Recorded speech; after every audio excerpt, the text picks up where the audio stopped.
gembira. Dapat cucu, sambut, boleh.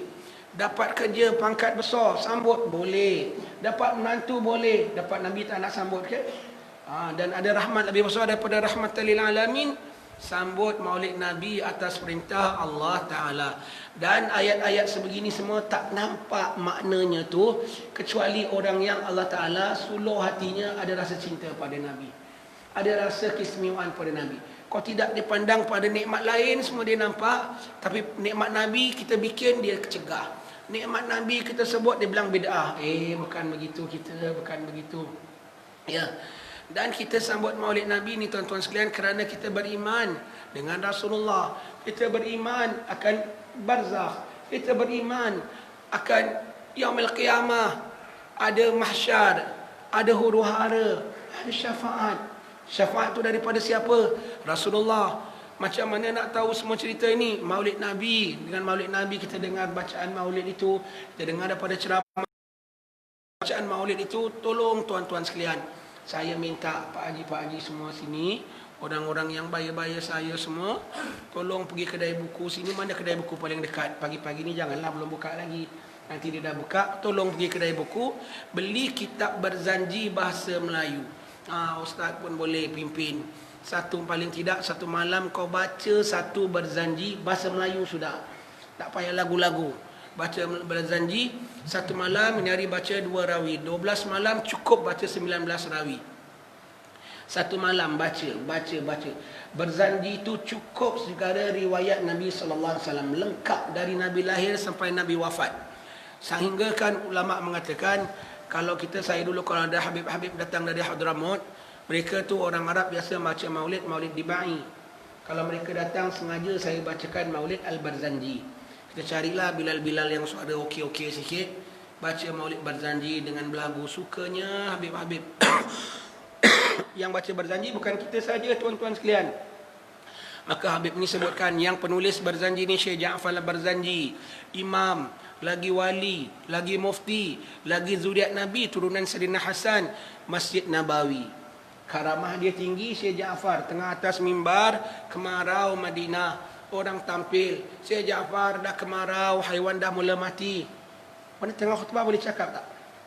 Boleh. Tengah khutbah boleh cakap dengan khatib. Khatib boleh cakap dengan kita, dan kita boleh cakap hanya dengan khatib, tak luput pahala. Khatib atas mimbar, Assalamualaikum warahmatullahi wabarakatuh. Apa kita nyaut? Waalaikumsalam. Tu kan cakap, dan dia kan dah atas mimbar. Dia khatib, innallaha wa malaikatahu. Kita baca Allahumma salli wa sallim alaih. Boleh. Zaman Nabi tengah atas mimbar, seorang datang terus duduk. Nabi tanya, kau dah sembahyang? Dah sembahyang? Belum. Bangun, sembahyang 2 rakaat. Kan cakap tu namanya. Cakap dengan khatib arahan. Sayyidina Umar atas mimbar. Sayyidina Osman datang lambat. Datang duduk. Takut dia tengok Umar perhatikan dia. Umar minta penjelasan kenapa kau lambat. Tak payah cakap, Umar pasti aja. Osman dah takut. Sayyidina Osman tengok, Sayyidina Osman bilang, minta maaf lah, tadi kami banyak urusan di pekan, kami terus datang kemari.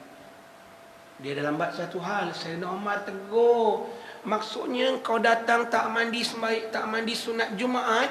Kau tak dengar Nabi bilang datang sembahyang Jumaat kena mandi sunat Jumaat? Itu kan bual, itu namanya interaksi antara khatib dengan makmum. Boleh. Syekh Ja'far Al-Barzanji tengah atas mimbar, seorang tampil, Syekh Ja'far doalah, doa. Maka Syekh Ja'far angkat tangan, awan serta-merta berkepul, hujan turun dengan lebatnya. Baca berzanji, kalau ada masalah apa-apa dengan niat berkat Syekh Ja'far, Allah kabulkan aku punya hajat. Bertawassul dengan dia. Syekh Ja'far. Suasana begitu pernah berlaku sekali bila ketika Nabi SAW atas mimbar juga, seorang sahabat tampil, ya Rasulullah tolong doakan. Nabi angkat tangan. Ketika itu juga hujan turun, awan berkepul-kepul, hujan turun dengan lebatnya. Berlaku lagi zaman Syekh Ja'far Al-Barzanji. Berzanji itu lengkap. Kami galakkan baca berzanji itu lengkap. Lengkap sekali, sehingga kan kalau ulama mengatakan banyak waya ya. Sekarang kita ceramah macam-macam waya ni. Kalau seorang mengatakan, dia bersumpah, aku dah khatam baca sejarah sirah Nabi dari awal sampai akhir komplit, Kau baca sirah apa? Jangan. Aku bersumpah dengan nama Allah. Wallah, aku dah baca. Apa kitab kau baca?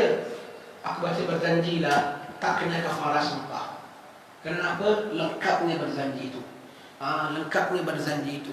Nanti bulan Maulid hidupkan 1 Rabiul Awal lepas maghrib yang free lah. Baca. Rawi yang pertama diriwayatkan oleh Syekh Ja'far Al-Barzanji, Al-jannatu wa na'imuha sa'adun liman yusalli wa yusallim wa yubarik alaih.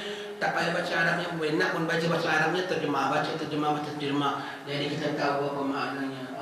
Besok malam Rabi kedua, wa ba'du sayyiduna wa ba'du faquluhu wa sayyiduna Muhammad bin Abdullah bin Abdul Muttalib.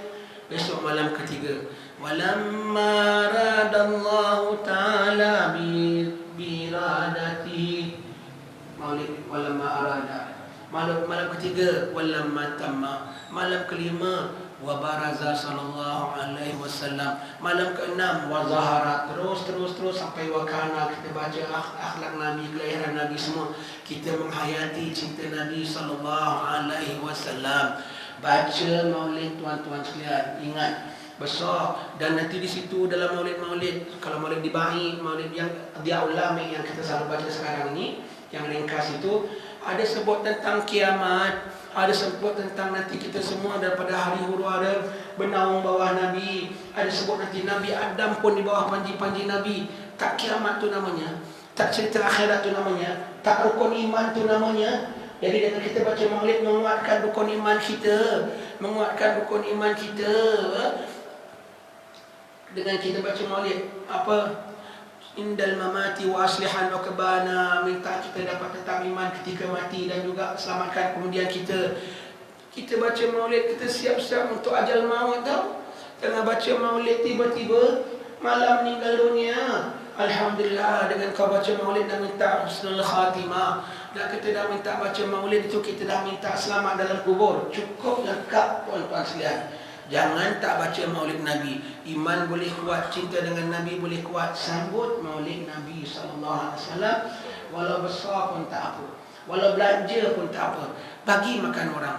Sebetulnya majlis maulid ni tak ada mesti baca makan orang. Awal mula maulid ni macam mana ya? Zaman-zaman dulu saya tak ingat khalifah yang mana, mungkin kalau ustaz-ustaz ada nanti boleh semak lah ya.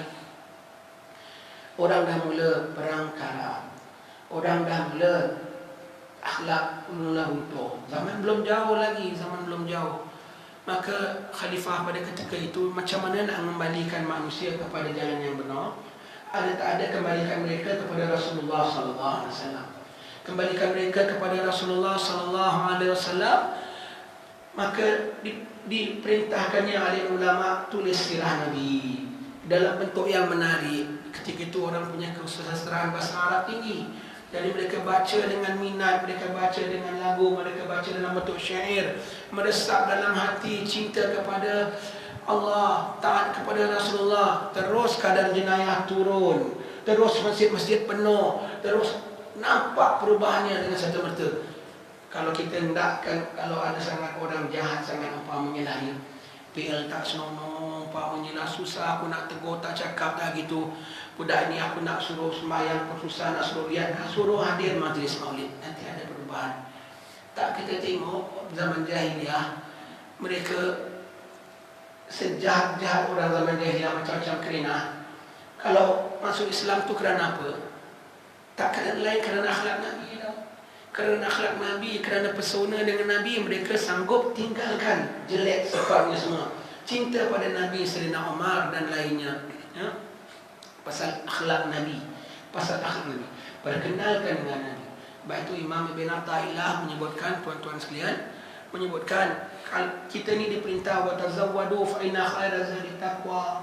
Berbekal-bekallah kamu dan sebaik-baik bekalan itu adalah takwa. Sebaik-baik bekalan adalah takwa kepada Allah.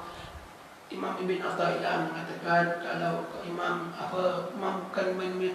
Imam Busiri dalam salah satu bait dalam burdahnya, kalau engkau tak sanggup menjadikan takwa kepada Allah sebagai bekalanmu, jadikanlah cinta kepada Rasulmu sebagai bekalanmu.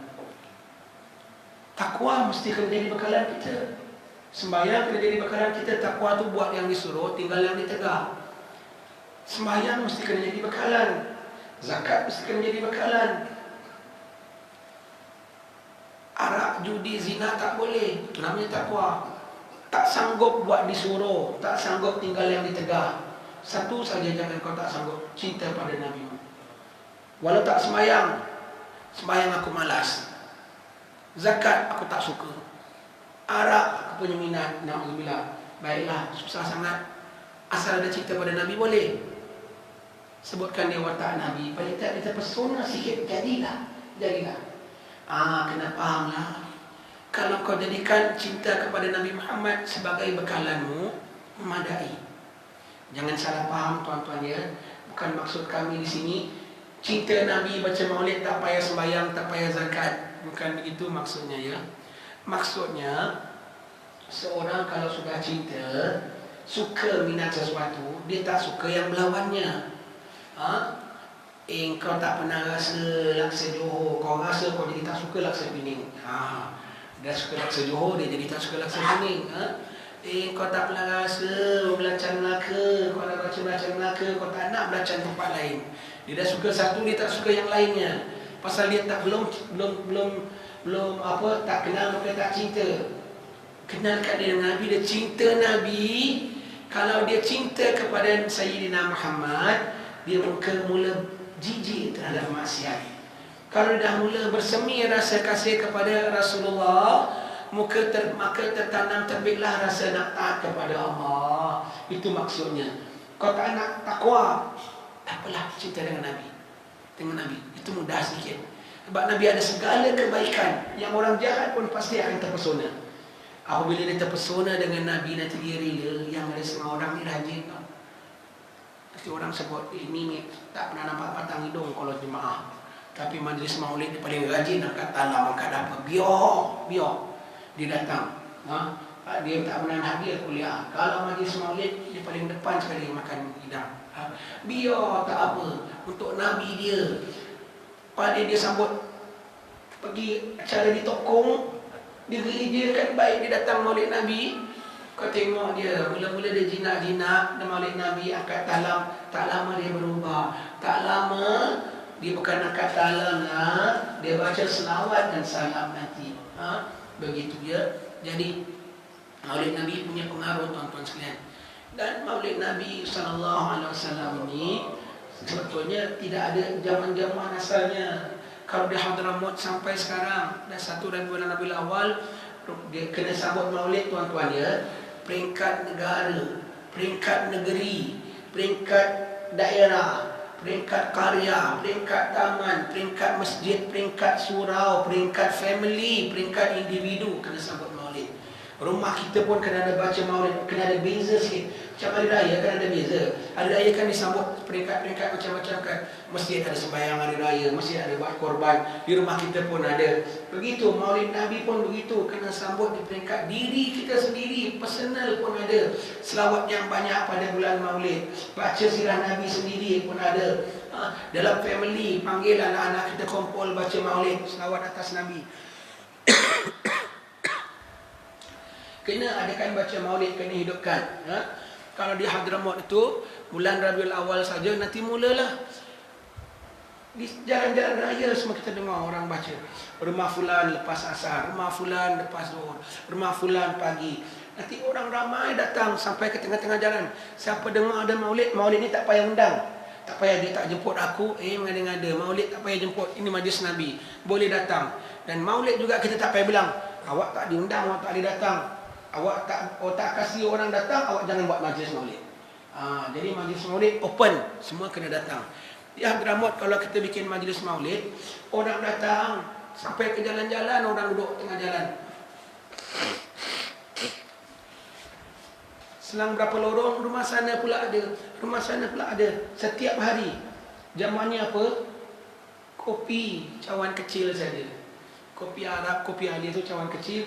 Biskut macam semalam kita di Kampung Moten, kasih biskut tu. Biskut seorang keping. Kalau di bulan maulid kita punya biskut banyak kat rumah. Kolek biskut sekeping dalam plastik itu. Biskut dengan tu. Orang datang.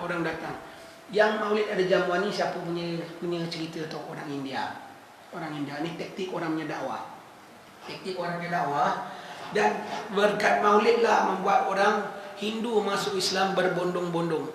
Berkat maulid juga orang Jawa, kita di seluruh Nusantara paling last dapat Islam mana?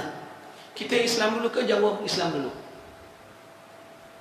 Mana Islam dulu? Kita sini ke Jawa dulu? Kita dulu, Jawa kemudian. Baik itu kita tengok dia punya pengaruh kehinduan dia masih ada sampai sekarang kan. Kita di sini dah tak ada. Paling last kali mereka boleh pikat hati mereka betul sampai mereka lahirkan kiai-kiai yang besar-besar, sampai wali-wali boleh keluar banyak. Maulid Nabi dilaksanakan oleh wali songo.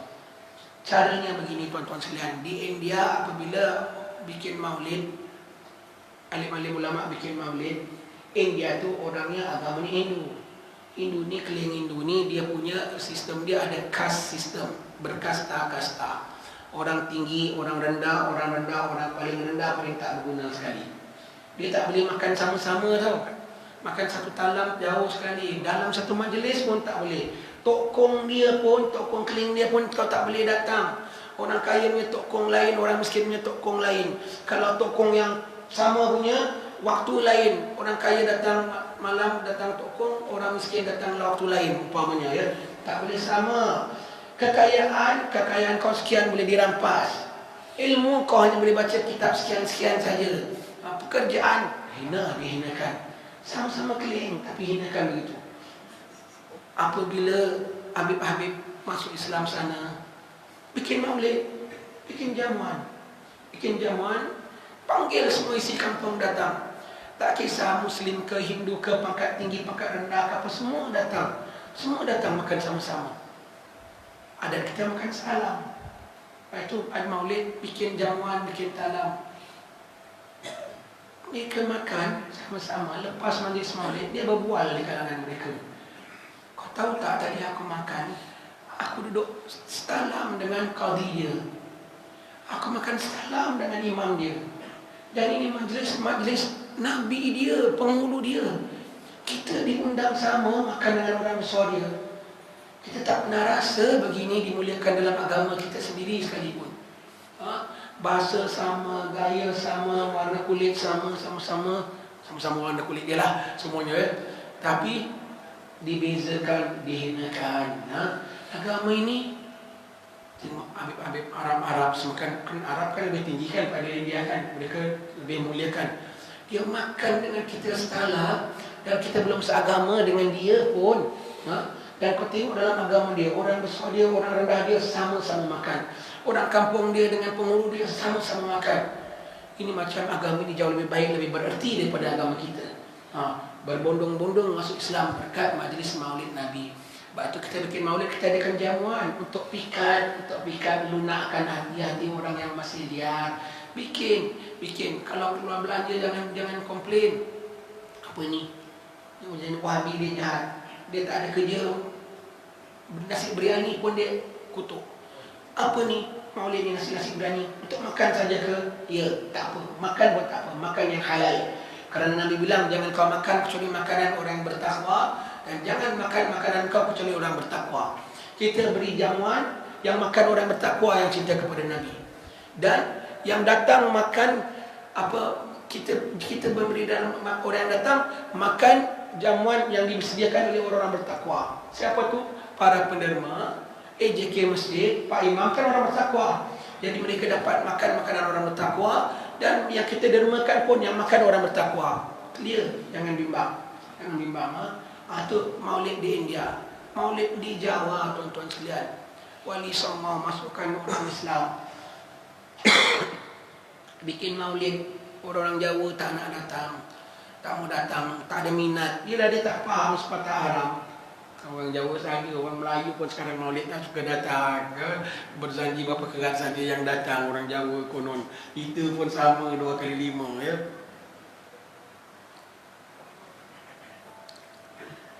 Maka apa Wali Songo bikin?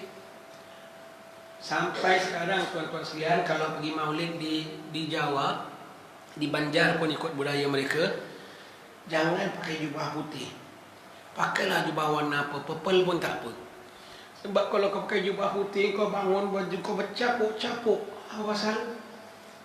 Ustaz-ustaz pensyarah ni bukan duduk atas kapet tau. Kan semua duduk depan gitu kan. Ditabur kelopak bunga. Bunga mawar, merah-merah, bunga melur. Macam Hindustan kita duduk atas kelopak bunga. Duduk kan kita berpeluh bangun merah sana bergerak warna Allah. Dan tembok mereka ni bukan langsir saja. Bunga macam bunga Cina mati gitu kan. Dia sangkut sana, sangkut keliling masjid. Allah. Makruh tak? Kalau niat hias masjid makruh. Tapi niat mengharuskan masjid sunat.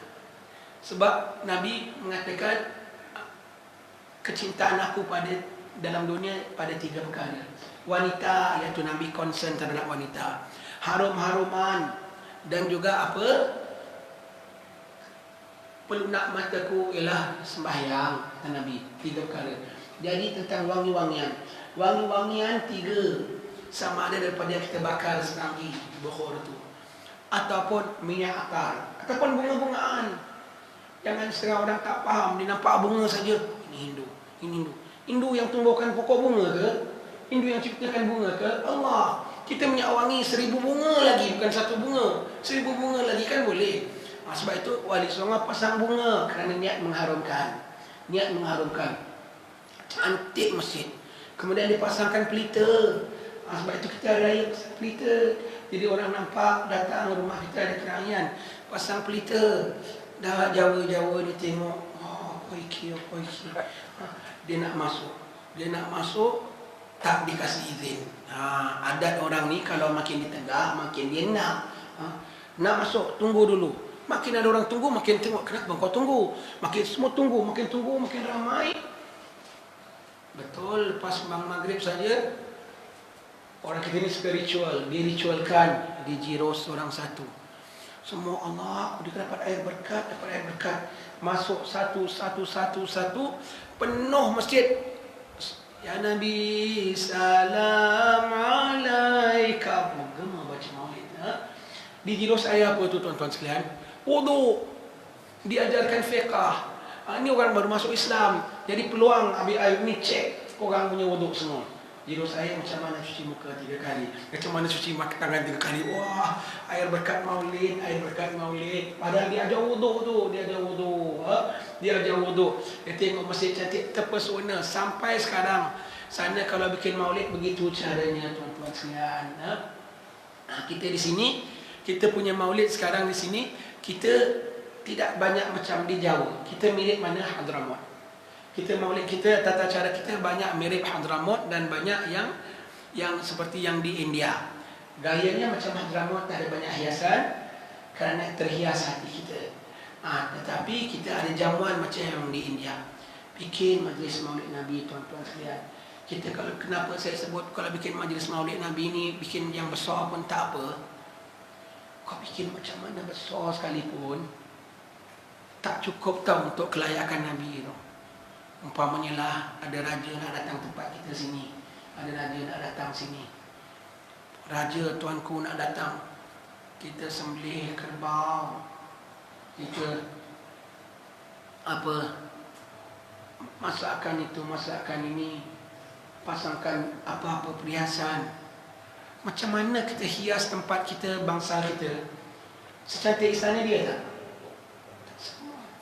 Macam mana kita hidangkan dia special pun sesama dengan santapan dia dalam istana tak? Kan tak sama. Standard dia tinggi, tapi kita buatlah apa termampu. Nabi punya standard tinggi tau. Layak sambutan Nabi macam mana tuan-tuan sekalian?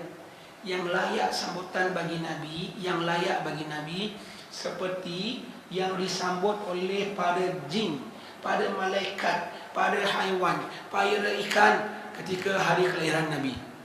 Mereka sambut semuanya. Langit sambut dengan disil oleh Allah Ta'ala. Pada malam itu juga syaitan tak boleh tembusi naik, semuanya tertutup. Disambut oleh Allah Ta'ala. Disambut oleh segala ikan, bertemu antara satu sama lain ucap tahniah.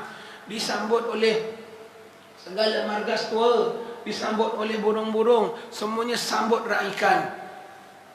Itu layaknya Maulid Nabi sallallahu alaihi wasallam. Sambutan yang layak bagi Nabi seperti yang disambut pada malam Isra dan Mi'raj. Nabi datang, Nabi nak sambut Maulid Nabi kena panggil orang besar-besar. Disambut Nabi pada malam Isra dan Mi'raj, paling besar punya orang pada Nabi dan Rasul, berbaris-baris 100,000 lebih pada Nabi dan Rasul. Semuanya datang. Sambutan untuk Nabi yang layak yang seumpama itu. Sambutan untuk Nabi yang layak lagi macam mana? Seperti di atas, sebelum Nabi masuk menembusi langit pertama, masih di ujung langit dunia, sebelum naik langit pertama, ada perarakan besar macam perarakan hari kebangsaan. Tidak ada yang sebesar untuk Nabi kita. Itu layak untuk Nabi. 70,000 pasukan, 70,000 squad, battalion. Setiap satu terdiri oleh 70,000 malaikat. Dipimpin oleh setiap satu grup itu satu malaikat mengetuai. Berbaris menyambut kedatangan Nabi. Kesambutan yang sedemikian yang layak untuk Nabi kita. Kita pernah buat perbarisan untuk Maulid Nabi? Tak ada. Apa yang kita buat pun jangan kita bilang ini mubazir, buat ini terlampau besar sangat. Tak ada mana besarnya untuk orang paling besar. Yang layak untuk Nabi, sambutan untuk Nabi, nak dudukkan Nabi yang paling layak, nak raikan sambutan untuk Nabi di mana? Di tempat yang lebih tinggi daripada arash, di atas daripada mustawa. Di situ depan raknya Nabi menghadap. Situ adalah, itu semua tadi yang kita katakan adalah sambutan-sambutan yang layak bagi Nabi kita sallallahu alaihi wasallam. Yang layak bagi Nabi kita sallallahu alaihi wasallam. Jadi apa pun yang kita adakan, walau kecil walau besar sekalipun, sebetulnya tidak layak untuk Nabi kita sallallahu alaihi wasallam, bahkan lebih tinggi lagi untuk Nabi kita sallallahu alaihi wasallam, ya. Jadi sambut Maulid Nabi, meriahkan, ceriakan. Kalau boleh 1-2 bulan sebelum acara dah pasangkan banner. Kemudian dah bikinkan atur cara sambut Maulid Nabi. Nombor 1, jangan tak ada baca rawinya. Ada baca rawinya, ada berkat kisah sirah Nabi. Kemudian ada bahal qiyamnya, ya Nabi salam alaika. Rawinya tu tak kisah. Dia ada beberapa macam maulid, boleh pilih. Berzanji, bagus. Syaraful Anam, bagus. Dibai, bagus. Simtud Durar, Maulid Habsyi, bagus. Maulid Dia Ulami, bagus. Pilih yang mana sesuai. Kalau orang-orang alim kita dulu, Habib Ali bin Ja'far Batu Pahat, dibaca kesemuanya apa yang dia tahu. Hari pertama dia baca Syaraful Anam, hari kedua dia baca Berzanji, hari ketiga dia baca Dibai. Begitu terus diulang. Setiap hari dia baca satu maulid. Kita kalau tak sampai 12 malam, kalau patut bikin 12 malam. 12 malam baca dia punya terjemahan Berzanji. Jadi orang tahu, tuan-tuan, sepunya malam kedua ini kita baca rawi yang kedua. Singkat, baca saja maknanya. Apa maknanya? Anak ulas-ulas sikit, syarah sikit. Tentang begitu, ya. Kemudian dalam sambutan maulidnya harinya itu mesti ada baca rawi, ada ceramah sedikit tentang sejarah Nabi, sirah Nabi. Dan tolong wahai sekalian yang nak bersyarat dalam majlis maulid, kau jangan ambil kesempatan ini untuk kau punya perkara politik, untuk kau punya perkara niaga, untuk kau punya agenda tertentu. Maulid Nabi tak tahu sebut, tuan-tuan sekalian, undilah begini-begini. Tak ada kena-mengena. Tak tahu tuan-tuan sekalian, projek kita di sana tu, mari kita sokong. Kau kempen projek kau dalam Maulid Nabi, kan? Khaskan untuk Nabi, akhlak Nabi, cinta Nabi, pengorbanan Nabi, tata tertib Nabi, tata susila Nabi. Masya Allah, biar orang terpesona dengan Nabi sallallahu alaihi wasallam. Biar orang cinta dengan Nabi sallallahu alaihi wasallam, ya. Dan ada jamuan, walau banyak, walau sedikit, walau tak ada apple seorang sebiji pun jadilah. Kalau nak bikin kuih kari pak tu pun nak kena goreng juga, ya tidak. Apple sebiji. Orang-orang Indian Muslim kalau bikin maulid kadang-kadang tak ada apa-apa, mereka apple seorang sebiji, jadilah apple tak payah masak, kan? Kalau orang Hadramaut kasih biskut aja, bolehlah jamuan. Dia besar kecilnya tu bukan kerana grand dan hebatnya, Kerana kita nakkan orang cinta kepada Nabi SAW. Akhlak Nabi mulia. Nabi suri tauladan contoh. Orang perempuan kena sambut maulid lebih-lebih ekstra. Kalau nak beli baju baru untuk maulid pun tak apa. Beli baju baru khas untuk majlis perempuan, pakailah hias-hias di kalangan kaum ibu. Nabi sayang anda. Nabi sayang anda. Jangan ikut pahaman orang-orang liberal sekarang ni, mereka tak ada pakai akal. Dia bilang Islam diskriminasi terhadap wanita. Islamlah yang mengangkat wanita. Zaman jahiliah dulu, wanita kalau mati laki, wanita ni tak ada harga tau. Mati laki dapat pusaka 1 sen dia tak dapat. Satu suami boleh ada berpuluh isteri, orang-orang kaya.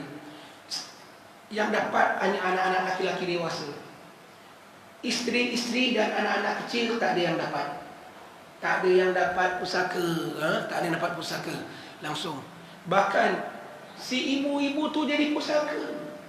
Abah ada isteri 20, ada isteri yang tua, tak payah. Yang muda-muda bagi di kalangan anak-anak.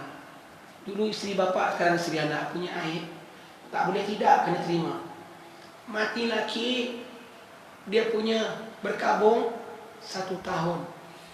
1 tahun dia punya iddah dia. Tak boleh duduk dalam rumah. Dia bikinkan reban kat luar. Reban macam negeri Hadramaut sana, reban kambing dia tu dari tanah saja tu. Dudukkan dalam reban, ada tingkap kecil. Pintu pun dia seal. Ulur makan dari tingkap, minum dari tingkap. Di situ kau duduk, di situ kau tidur, di situ kau buang air besar, di situ kau buang air kecil, selama setahun. Selama setahun. Tidak sedikit yang mati sebelum setahun, dan tidak sedikit yang gila selepas setahun. Begitu orang perempuan tau, dihinakan. Dan orang perempuan jadi bahan laki-laki. Dengan Islam, orang Islam harta, jadi kaya. Tak ada masalah. Berapa banyak orang-orang perempuan yang kaya. Ilmu, berapa banyak orang-orang perempuan muftiah mereka. Tak ada beza. Cuma tugas-tugas yang berat tak diberi kepada wanita. Tugas imam berat, tugas qadi berat, tak diberi kepada mufti. Boleh tukang beri hukum, tukang beri ilmu. Mufti boleh, muftiah. Namanya dia Hadramaut muftiah perempuan ya. Islam naikkan martabat wanita. Laki-laki tak boleh tengok, berasing duduk, tak boleh ceroboh dengan wanita. Tinggi. Wanita ni sebetulnya senang cakap lah ya. Senang masuk surga ke susah? Susah ya, susah. Nabi pada malam Mi'raj, Nabi nampak lebih ramai wanita dalam neraka. Dengar ya kaum ibu ya. Dalam sini tak ada satu dalam neraka, insya-Allah ya. Nabi nampak ramai wanita dalam neraka, Namun Allah punya murah dalam Islam. Allah kasih keringanan bagi wanita. Awak punya juru reda awak, juru markah awak punya examiner awak, siapa tahu? Inilah suami-suami awak. Wajib inilah awak punya juru lulus awak. Awak redakan mereka saja, happykan mereka saja, jannahlah tempatnya, tak payah susah. Begitu ringan sekali. Sebab itu wanita kena taat dengan laki, kena patuh dengan laki. Tak boleh masam muka dengan laki, tak boleh empas pinggan dengan laki, tak boleh banting pintu dengan laki. Walau suami kau kahwin 3, kahwin 4 sekalipun. Dengan madu tak nak baik, okey. Dengan suami tak boleh. Gugur nafkah, gugur hak giliran. Kalau sampai begitu ya, tak boleh. Kena taat sekali. Kena taat. Kenapa sampai kena taat gitu? Nah, kita tengok. Ini kita sebut tentang wanita. Kena taat dengan suami siapa aja Rasulullah. Biar kau senang masuk syurga lah. Awak ni susah masuk syurga, faham? Awak ni susah masuk syurga. Satu caranya bini lu haji ni bukan susah nak buat dia reda. Senyum sikit aja dia dah happy dah. Gosokkan baju dia, bang, siap bang, baju sembahyang Jumaat, dah happy dah. Dia pun bukan faham cantik ke tak cantik, dia pun bukan faham sangat tau. Kuih tersedap ke, bikin kuih serim ke, terlembut ke, terkeras pun dia bukan faham. Dia rasa ada sikit lebih kurang rasa, sedap, jadilah. Dia bukan cerewet macam awak. Asal dia happy saja, jannah tempat awak. Asal dia happy aja, jannah tempat awak. Lepas itu Rasulullah tekankan, kalau dah ini pun awak punya last peluang, awak sia-siakan, bermakna awak sia-siakan anugerah Allah Ta'ala. Begitu ya. Anugerah tau. Jadi wanita disuruh taat kepada suami, itu anugerah dalam agama Islam. Tapi kita nak bawa di sini ialah akhlak Nabi, suami terhadap isteri. Nabi pulanya, sekarang kaum bapa pula kena dengar. Nabi dengan isteri, ini saya tukil apa yang kita baca di surah Hidayah di Batu Pahat hari Jumaat lepas, kitab Syiarus Salikin. Nabi dengan isteri-isteri Nabi semuanya Nabi tanggung kerana mereka tahu. Isteri-isteri Nabi ada yang merajuk dengan Nabi sampai malam tak cakap dengan Nabi, paling masa muka. Nabi tak cerai, Nabi tak marah, Nabi tak kena marah pun isteri-isteri Nabi. Isteri Nabi semuanya, tapi jangan awak buat. Isteri Nabi semuanya boleh bertengkar dengan Nabi lah. Boleh jawab cakap Nabi. Hatta dalam bab hukum sekalipun, kadang Aisyah ada bantah cakap Nabi. Tapi ini bukan kita nak bilang isteri Nabi itu tak baik ya, sebagai contoh ya. Sebagai contoh. Isteri kena taat, tapi suami kena lembut. Dia macam mana kerenah pun kau kena maafkan, kau kena relakan. Nabi terimalah. Isteri Nabi boleh lawan cakap dengan Nabi tau, boleh bertengkar dengan Nabi tau. Awak perempuan diam, tak boleh cakap. Siapa bilang? Isteri Nabi semuanya boleh bersuara, dan Nabi benarkan mereka bersuara. Isteri Nabi kalau gaduh dengan Nabi, dia boleh pukul Nabi tau. Jangan buat. Bertengkar dengan Nabi apa semua, pukul dada Nabi. Depan siapa? Saya tak terima lah mak. Dia buat saya depan mak, malu saya rasa. Amboi. Rasulullah, isteri dia buat depan mertua, depan mak dia. Nabi cakap apa, dia bantah. Bukan sekadar bantah, tolak dari Nabi. Yalah Rasulullah ni. Mak ni marah, jangan kau begitu dengan Rasulullah. Tak apa mak, tak apa. Dia biasa lebih pada ini pun biasa. Biasa debuk dari Nabi. Nabi ni. Isteri Nabi tau. Jadi kau bapa jangan dengan isteri saja. Awak derhaka. Jangan. Tengok, isteri kena taat dengan awak. Tak boleh tidak keluar rumah. Kena cari redha awak. Awak mudahkan mereka masuk syurga. Itu akhlak Nabi. Tengok ajaran Nabi. Selamat tak bagi wanita? Selamat. Ajaran Nabi, selamat tak bagi laki-laki? Selamat. Tak ada satu yang boleh take advantage. Tak ada satu pihak yang boleh kontrol antara satu terhadap yang lainnya. Ajaran Nabi kita. Tak ke watak-watak yang begini punya murni, kita tak nak ketengahkan dalam majlis Maulid Nabi ini. Ketengahkan tuan-tuan sekalian ya. Jadi dalam majlis Maulid ni, saya suka cadangkan musim kali Maulid ini, Tuan Imam ditugaskan bacakan Barzanji. Satu malam satu. Kalau nak bikin 12 malam baca rawi pun lagi bagus. Tapi yang terjemahan dia jangan tidak. Satu malam baca satu. Satu malam baca satu. Yang ada malam yang pendek-pendek, satu malam baca dua. Asalkan dalam 12 malam dapat khatam 19 rawi Barzanji itu. Jadi kita tahu maknanya semua. Terpesona kita terhadap Nabi SAW. Budi jasa Nabi dengan kita belum habis lah. Nabi ajar kita iman. Sekarang ni pun segala amalan kita sebelum naik, Nabi semak dulu. Ada yang baik Nabi terima, ada yang tak baik Nabi minta Allah Ta'ala ampunkan dosa kita. Yaumil mahsyar, semua Nabi-Nabi dan Rasul-Rasul tak sanggup. Semua tak sanggup. Nafsi. Nabi kita cakap apa? Analaha. Aku untuk itu syafaat. Sedangkan di padang mahsyar yang paling takut pada hari itu Nabi kita. Paling takut adalah berdasarkan paling kenal pada Allah. Yang paling kenal akan paling takut. Nabi kita paling takut. Tapi pasal Nabi kita paling sayang dengan umatnya. Sebab itu Nabi kita tampil jadi hero menyelamatkan semua jin dan malaikat dan manusia, Nabi-Nabi semua. Hero-nya Nabi Muhammad SAW. Kau tak mau kenang jasa Nabi, kau tak mau muliakan Nabi, kau nak bersama dengan siapa nanti di sana?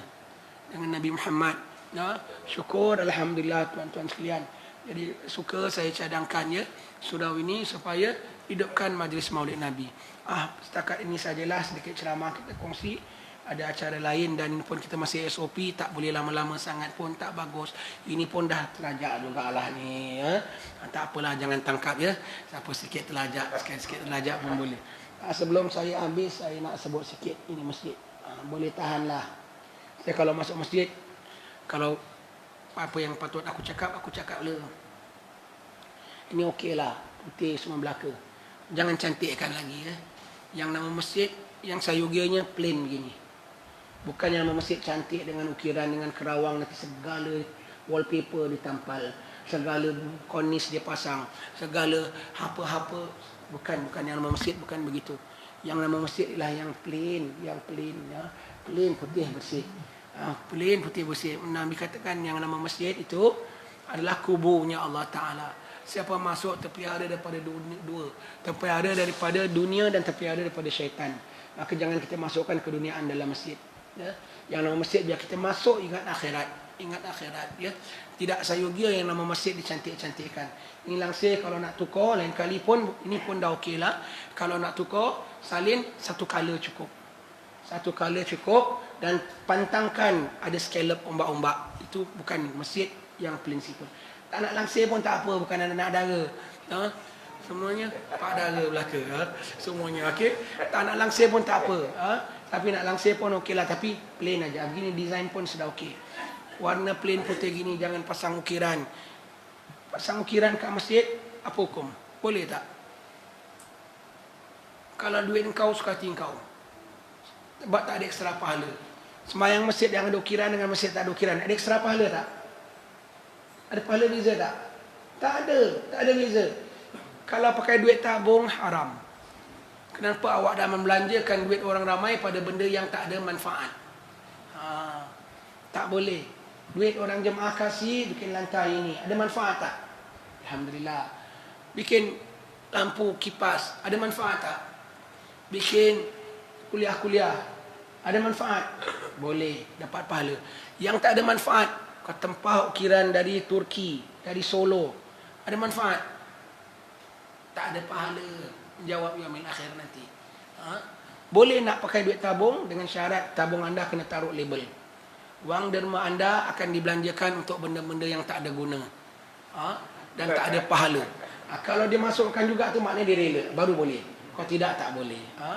Terima kasih banyak-banyak kalau kerana menjaga rumah Allah ni dengan elok. Terima kasih banyak-banyak kerana menghidupkan syiar Allah dalam rumah Allah. Terima kasih banyak-banyak kerana mengenalkan kepada umat Rasulullah kepada nabinya. Yang ada dalam masjid tak boleh ingat Allah tau, tak boleh baca zikir. Apa ni? Yang ada dalam masjid tak kasih ingat Nabi tau. Tapi kau agama apa ni? Susah mau cakap. Alhamdulillah. Ini kami datang dari Batu Pahat ramai. Ustaz-ustaz ramai, tak kurang dari 10 ustaz ada di sini semuanya. Ustaz-ustaz besar daripada Masjid UTCM kita pun ada, Ustaz Amli pun ada, Ustaz Adi pun ada, Atif pun ada. Semuanya ada, kawan-kawan kita semuanya ada ustaz-ustaz di sini. Alhamdulillah, syukur kita pagi-pagi ini kita duduk bersama orang-orang alim, kita dapat keberkahannya, mudah-mudahannya. Syukur kepada Allah Ta'ala. Rupa-rupanya awal mula sambut maulid musim kali ini di Melaka rupanya. Dan sama semalam kami sambut sambil maulid, sambil apa tahu semalam? Menyambut hari kemerdekaan Malaysia yang ke-65. 65 kan? 65 Hijriah. Sebab merdekanya Malaysia, Tengku minta kepada Kiai Abdullah Fahim. Betul tak? Orang alim dia ikut ilmu falak. Ikut ilmu falak dia tengok semua dan dia beri tarikh tu, tarikh hijrah ke tarikh Masih. Tarikh hijrah 5 Safar. Hari 1 hari bulan Safar. 5 Safar itulah hari lahir Imam Haddad juga. 5 Safar dia tengok bintang dengan bulan, ikut kiraan falak dia tu ada bulan sabit awal bulan dan ada bintang macam bendera Malaysia. Itu jadi terbit negara itu, terbit bulan dan bintang, dia kasih tarikh merdeka. Sayang tiap-tiap tahun kita hanya sambut 31 Ogos. Kalau kita sambut 5 Safar, setiap tahun merdeka negeri kita. Merdeka daripada kejahilan, merdeka daripada kekufuran, merdeka daripada kongkongan, merdeka daripada siksian orang tua-tua kita dulu susah payah keluarkan penjajah daripada negeri.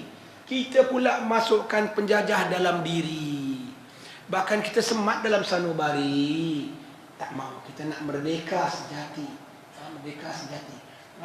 Jadi semalam tu sambil kita menyambut hari kemerdekaan Malaysia ke-65 bulan Safar ini. Bulan Safar ini. Begitulah.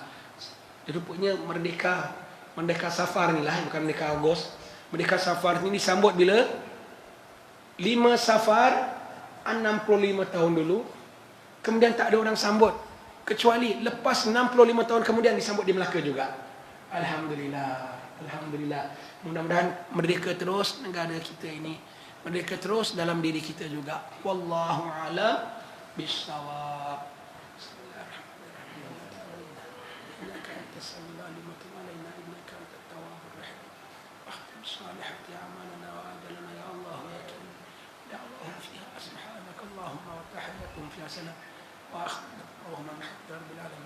Minta maaf bila saya kurang sihat sedikit, suara pun tak clear. Terima kasih. Assalamualaikum warahmatullahi wabarakatuh. Waalaikumsalam warahmatullahi wabarakatuh. Jazakallahu khairan katsiran. Pada Tuan Guru, guru kita, Tuan Syekh Al-Taqi bin Yusuf Al-Ghafuri Al-Muhtarami, pada jemaah sekalian, alhamdulillah kami di Surau Al-Mughni mengucapkan ribuan terima kasih kepada hadirin dan hadirat yang hadir pada pagi ini, khususnya bagi rombongan bagi Rajah Bumi di Melaka ini, ke Surau Al-Mughni, Kampung Susun Bukit Larang. Alhamdulillah Tuan Guru dapat hadir untuk tahun ini di surau kami ini untuk kali yang ketiga.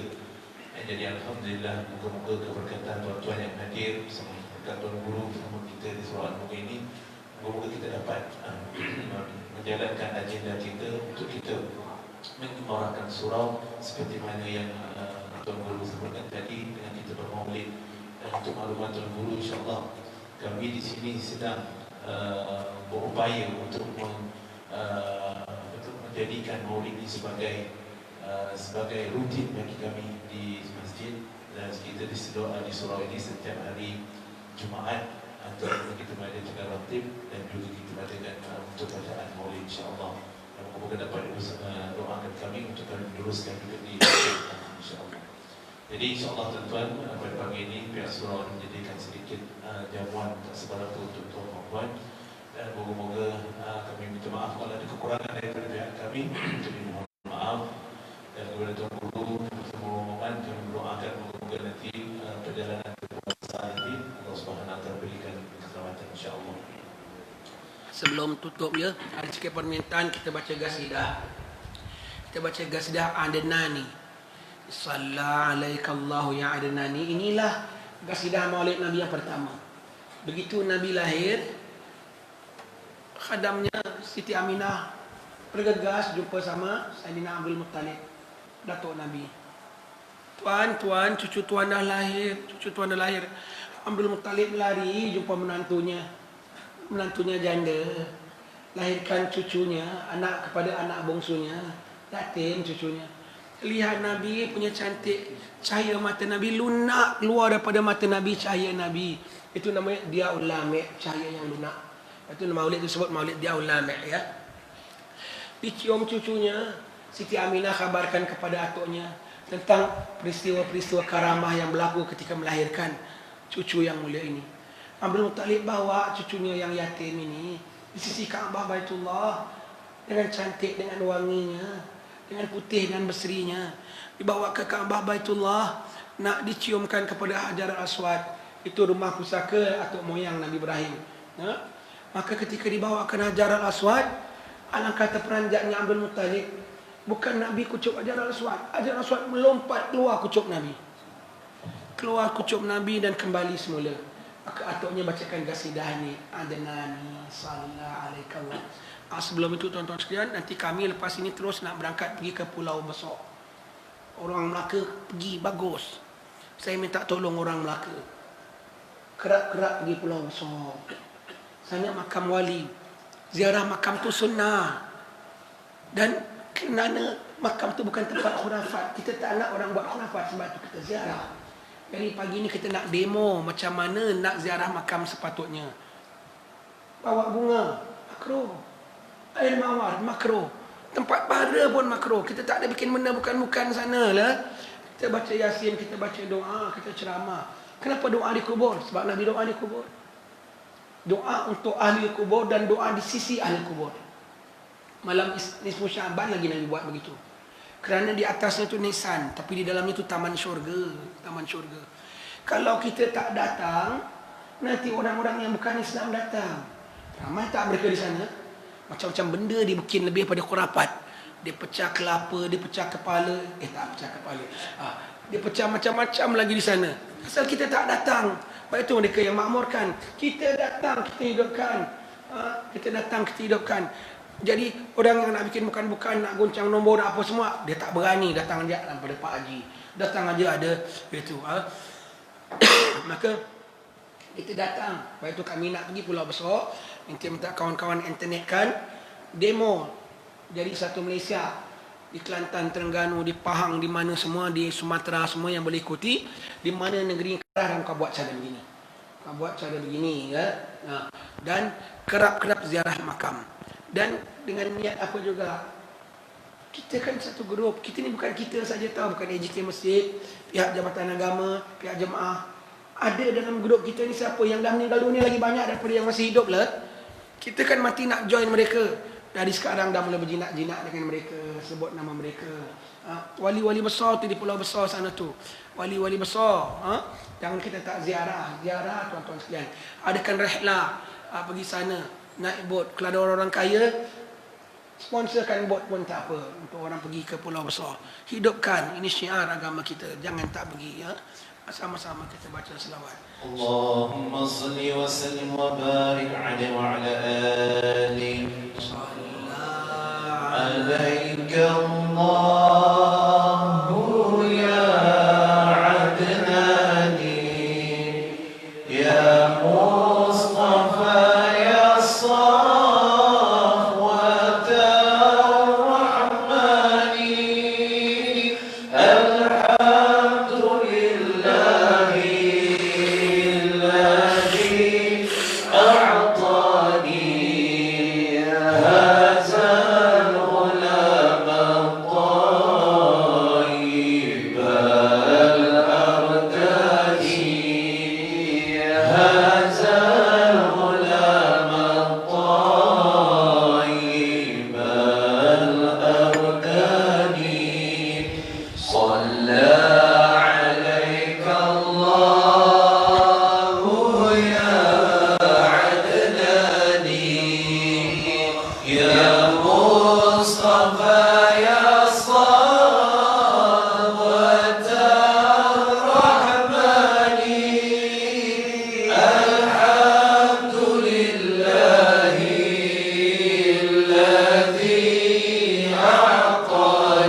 صلى عليك الله في الأحيان أحمد في السير والبرهان حقا على الإسلام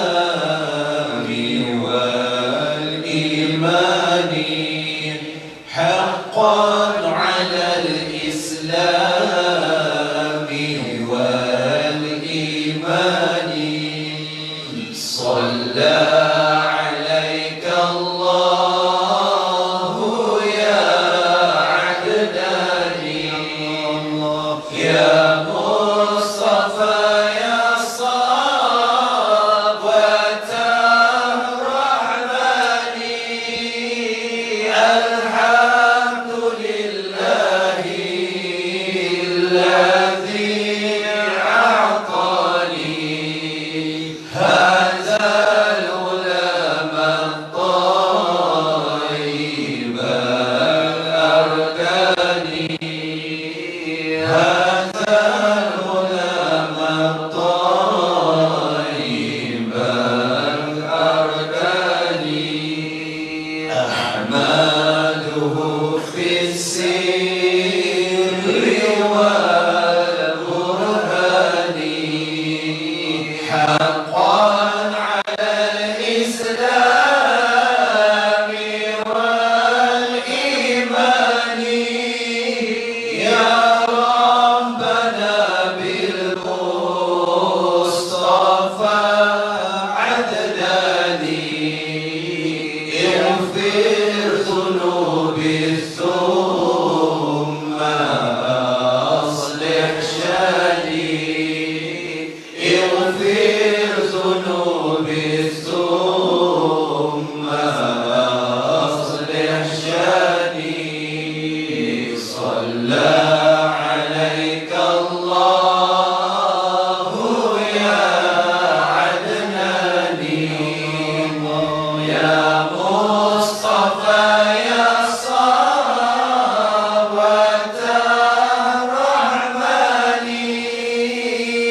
الحمد لله الذي أعطاني هذا الغلام الطيب الأردان هذا الغلام الطيب الأردان اللهم صل وسلم وبارك عليه وعلى آله صلى الله عليه وسلم Sembahyang 2 rakaat.